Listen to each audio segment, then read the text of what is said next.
Hey everybody, this is Kevin Potter and I'm going to show you how to use one of our more complicated impression dies. What this is a lion, and this particular die was made around probably the early 1900s. And what we've done is we've restored it, made a copy, and now we're able to offer them on our website so everybody can use them. But I got to show you how to use it. So what we're going to do, we're starting with a piece of 22 gauge, dead, soft, fine silver. I'm using fine because this is a really detailed die, and the fine silver will flow into it a lot easier than sterling. This stuff is like a piece of bologna at this point. So, we have a video on how to anneal metal, so you should probably watch it if you've never done it. Anyway, I'm about to put this in the press. We're going to use our tool steel pusher. I'm using the anvil as a spacer, and once again, you want to put everything in the center of the press. It's very, very important. So what you're going to do, I'm just using a big sheet. I didn't even bother to cut it. We're just going to put the whole sheet in here. I'm going to place my urethane right in the center. And I'm not going to push this all the way. I'm just going to push it a little bit.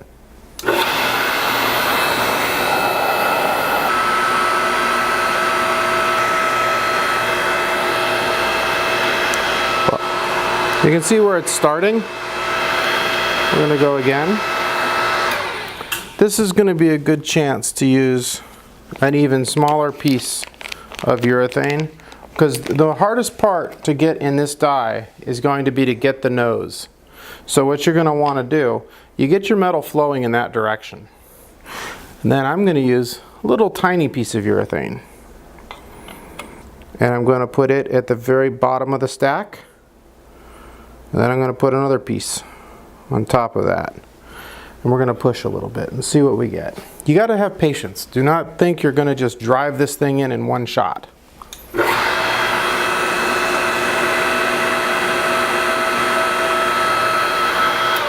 I'm going to do it very slowly so everybody can see exactly what's happening. We're starting to see some of the dimples and some of the detail in the face. We'll re-register it. We're going to put the urethane in.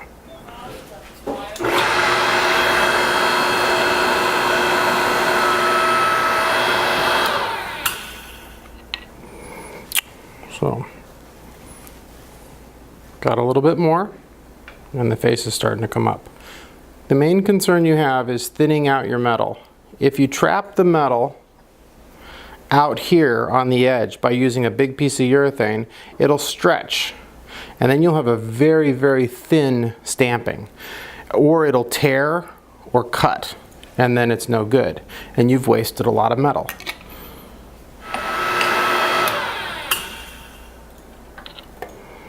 Okay, so there's even more of the face. He's looking pretty good. I am thinking I'm going to take a turn and anneal this one more time.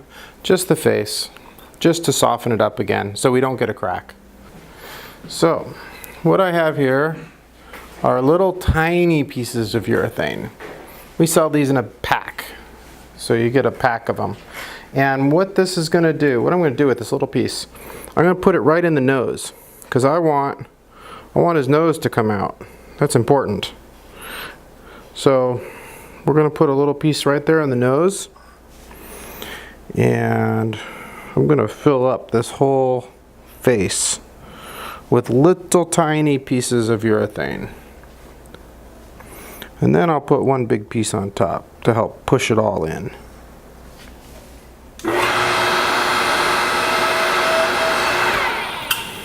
Now you notice I'm not going super hard with it because it's not necessary. So that did a lot. Take a look. So we've got 90% of the face. Notice we still don't have his ear, and some of the detail's a little soft.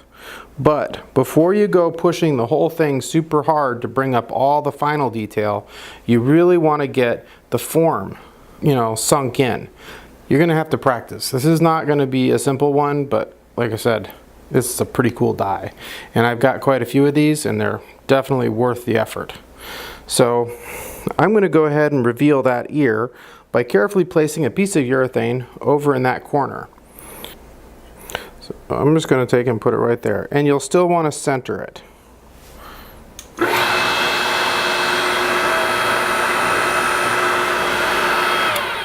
I'm gonna see if I can get away with just pushing this whole thing now that we've got it pretty much all revealed. So I'm going to fill it up with urethane, and we're gonna go for a full 20-ton push.